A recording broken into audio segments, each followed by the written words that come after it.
hope you're doing well. Welcome back to another video and another installment in the British World Cup. This is match day 6 and today we have Australia versus Denmark.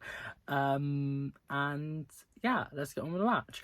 I have actually read both of these books. I read this in full and I read this in full instead of swapping and changing like I was doing previously. That is only because when I took this out, it's quite short and I was just reading it, and then like the next day I only had like 17 pages left, so I just read that, and this was also quite short. But let's talk about Australia first. I read Cold Enough for Snow by Jessica Au, and yeah, I really enjoyed this. This follows sort of like an unnamed protagonist, and her mother are going on a trip to Japan, like Tokyo and like Kyoto as well.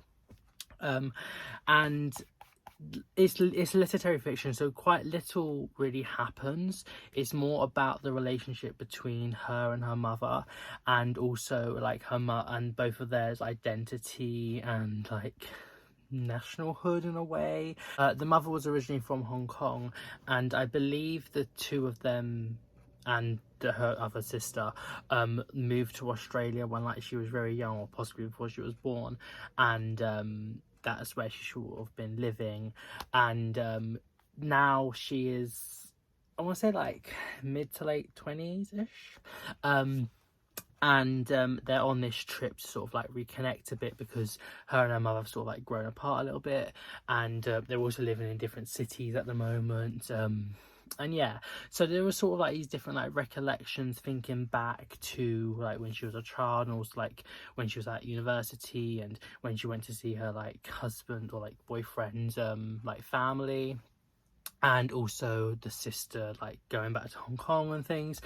So it's sort of like nostalgic moments as well, but also like in the current time frame they're sort of just like visiting like these like museums, like old houses and like woods, and like going to different restaurants, different like shops and like train stations and things. It's really like well done, and like paints such a like nice picture of sort of like Japan and like the places they visit.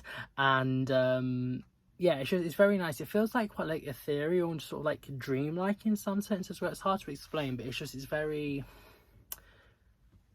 like nice. And yeah, it's sort of just very interesting. And she also talks about sort of like art and like different like ways people like use techniques for art and stuff.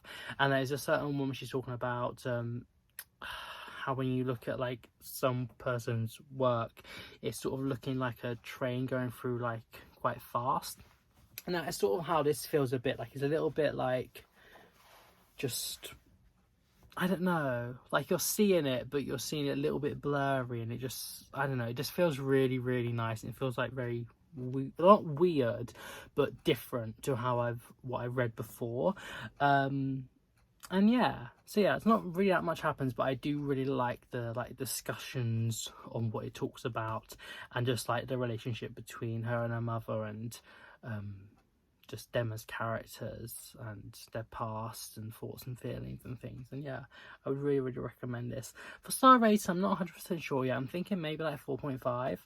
But I think I'm probably going to round it down to 4, because it wasn't like amazing, but it was very good. So yeah, that was Australia. And then for Denmark, we had My Mother Says by Stein Pilgaard, translated from Danish by Hunter Simpson. Again, this isn't a literary book. It follows an unnamed protagonist, a woman, and she recently breaks up with her girlfriend that was like in a long-term relationship. I want to say she's like late 20s, 30s-ish, but I'm not 100% sure. But anyway, then she moves in with her father, who is a priest and also like loves Pink Floyd.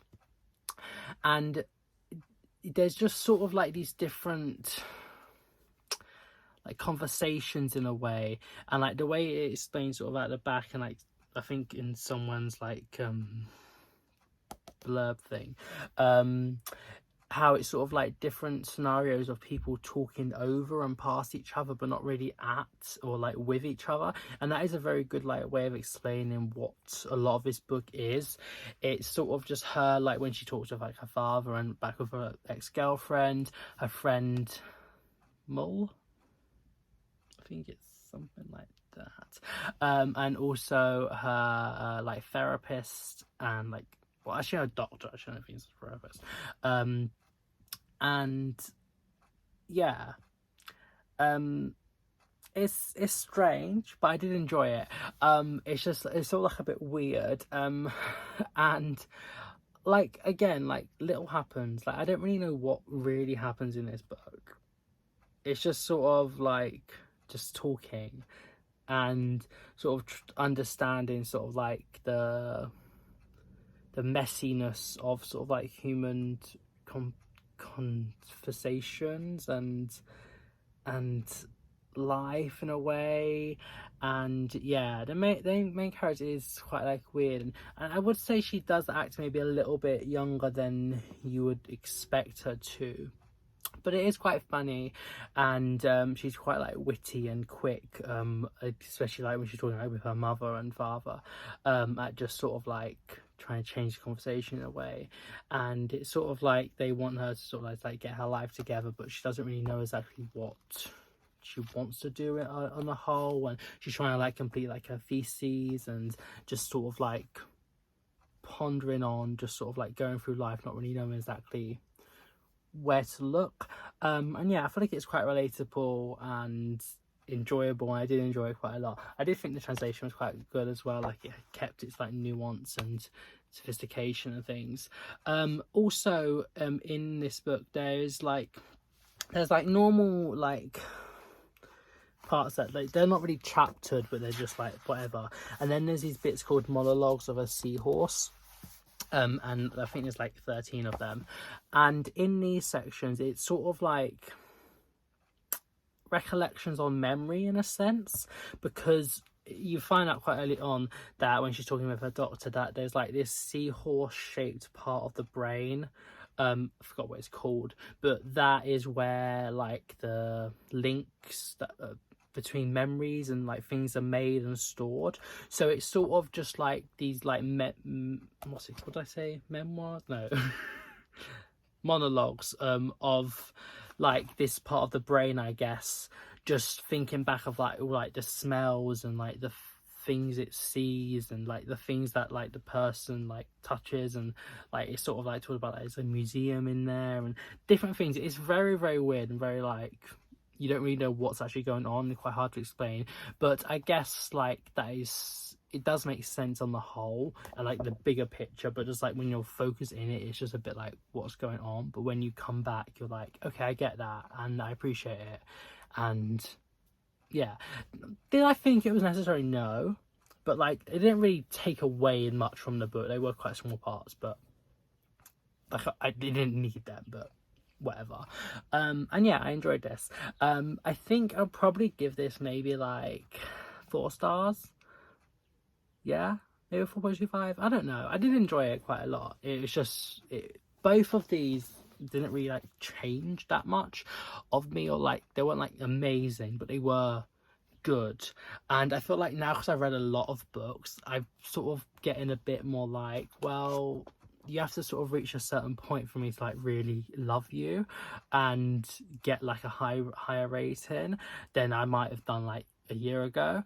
But yeah, I think Australia won this. I don't know how, probably by maybe like 1-0 in terms of match, in terms of goals scored, because they were both quite like equal footing, but I think this one just had the edge, and I just loved the writing style, and I could literally just read on and on this book, and yeah, I would love to check more by sort of out. I mean, she has another book out published, but like I literally cannot find it anywhere, and like it was before this one was like producing this edition, but yeah, I'd definitely check out both of these authors again. and I would definitely recommend them.